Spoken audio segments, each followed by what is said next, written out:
A woman from Norwich working in the British Virgin Isles says that she's lost all her possessions after Hurricane Irma swept through the Caribbean.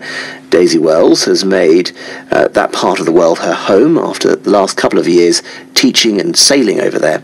Now she's back in Norfolk temporarily, and she's trying to raise awareness about the British Overseas Territory and why it's important to help get it back on its feet. Daisy's in my studio now. So you're temporarily here in the UK. You do hope to return back to, I guess, now where you call home as soon as possible. Yes, definitely. Since this happened, there's been no doubt in my mind that I want to go back to that country. Yeah. So what's actually happened over there in terms of your home, your possessions, and your livelihood? For me, I've got to be honest, it's not nearly as bad as a lot of other people. The fact is I didn't actually own any property, more the place that I was renting and my car. Very important certification for my career in yachting has all disappeared. But that really, to be honest, is by the by right now. And you weren't there when Irma struck, which I guess in some ways is lucky. So where were you? I was on holiday with my boyfriend in South Africa, so we were watching through Facebook, which is the only way that anyone had any communication with our friends. All of them, my friends, back in the British Virgin Islands. I mean, that must have been quite strange to be sitting there in South Africa and watching on social media what was happening back at your home. Words can't even describe how it feels watching that kind of devastation and the stages you go when you've got some of your best friends, my housemate's boyfriend, filming it as it comes, and we have more information than them on just how bad it's going to be. So you're watching it bad, and they have video footage and they send it back to you, and then it gets worse, and then a few hours in it just completely cuts out and you get nothing. And at that point you're praying. At that point you're just hoping that people there are okay. At that point you can't even believe what's happening. Have you managed to make contact with all your friends? Yes, and I'm one of the lucky ones, and that this is not so much about me or even my friends. This is about the people of the British Virgin Islands who are all born there, British citizens. That's British citizens, and they're the people that I care about more because most of my friends are going to be okay. Do you think the government's let them down? Because there is a feeling that appears to be growing that the British government should have been doing more to help people in this situation.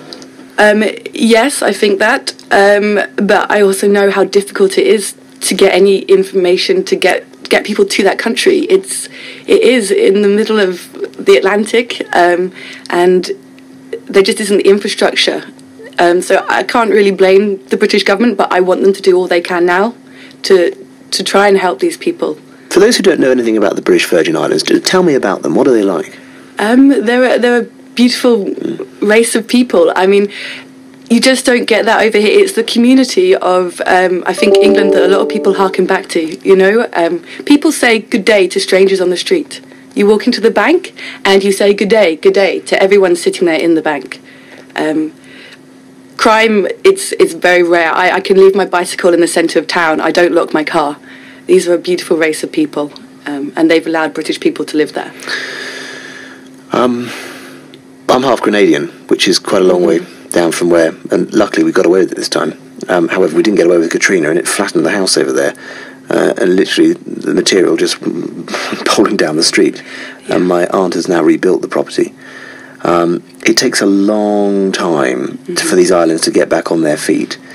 One of the key things in some of the developing islands, Haiti being a very good example of this, is the lack of building materials, good building materials, and good practices being employed when they rebuild. Now, I think it's probably slightly different in the British Virgin Islands, but how important is it that lessons are learned from this, and we as a community do all we can to help them to rebuild, to be able to withstand the next storm? Because, you know, I know, it's coming. It's a matter of time.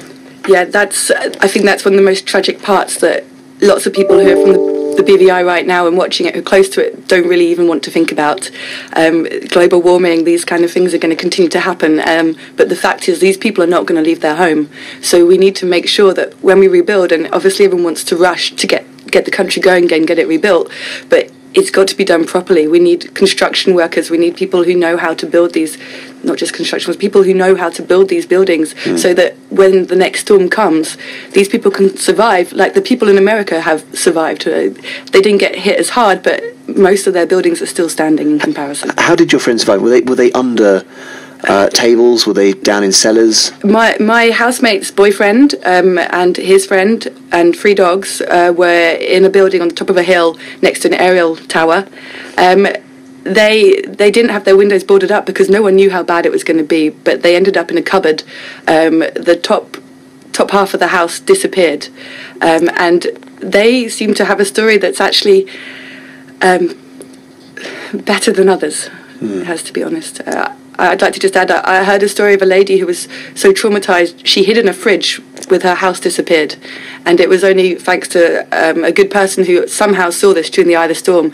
She was traumatised and took her out of the fridge and got her to relative safety. Hiding in a fridge is actually quite a good thing to do. It's actually a very sensible thing to do. Obviously, you've turned the fridge off first, but it's actually a very sensible thing to do. Yes. It does show, the severity of what people are facing over there, and also the challenge in rebuilding their lives. Have you come back from South Africa to Britain because of this, or were you always scheduled to come back here? No, we were actually travelling back anyway. We were doing a few weeks with my family, and then we were set to go back to the British Virgin Islands on the 30th of this month. We still hope to go. We want to help. Is your boyfriend British, or is he from... No, he's South African. He's from South Africa, okay. So the reason I asked that question, though it's not really important at all, it makes no difference on an emotional level, is that I wonder what it's like for both of you, actually. You've invested a lot in this wonderful part of the world. To be away from it at that point that it's going through its greatest challenge, there must be a part of both of you that wishes that you're out there helping. We do. My boyfriend, I wouldn't say more than me, but just as much. He worked for the commercial dive services in the British Virgin Islands. The boys we were just talking about also work for them. So they're kind of at the front line right now in many ways of people still left on the island. They've got a lot of work to do. And he feels terrible that he is not there with them right now. We want to get back, but we're also realists about this. We're being advised. Wishful, helpful people wanting just to come back maybe can't do as much good as the Red Cross, Richard Branson's team, but they will be needed in the longer term once the humanitarian crisis is sort of averted to some extent. The big issue here, which sadly I haven't actually heard people talking about, and I absolutely would encourage politicians to steer the conversation this way as quickly as possible, is the tourist industry, because tourism across the West Indies is the absolute lifeblood of these islands. There's 2 problems that we face now. One, the perception of danger, which, we always have these hurricane seasons. They come and they go. You have to brace yourself for them. But people should still go back and visit that part of the world. And the other thing is that when infrastructure is ruined in the way that we're seeing, then it takes a long time for it to be rebuilt again, and that can have an adverse effect in terms of people coming across to visit these islands.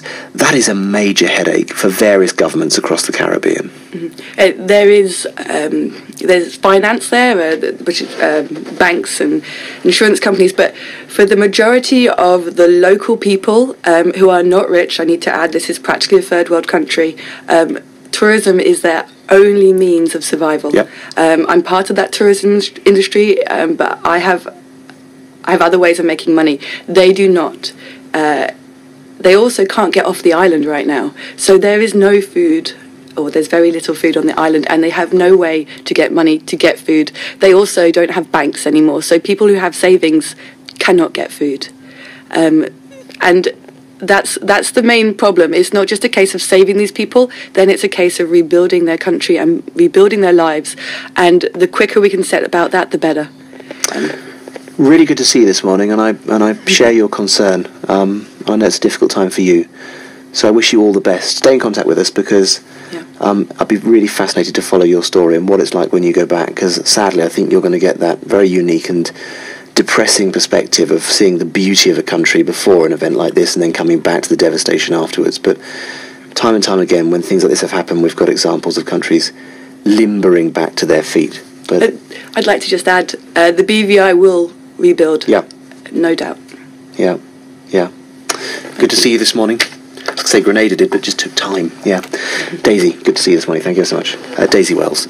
If you are heading out to the Caribbean, we'd like to hear from you on the programme this morning, because we know there is trouble brewing at the moment in terms of insurance and issues around flights and what is and what isn't flying out of the country. If you've got a package holiday, of course, all these will be protected, ATOL protected. 01603 617 321 if you're joining us. Nick Conrad at breakfast on BBC Radio Norfolk.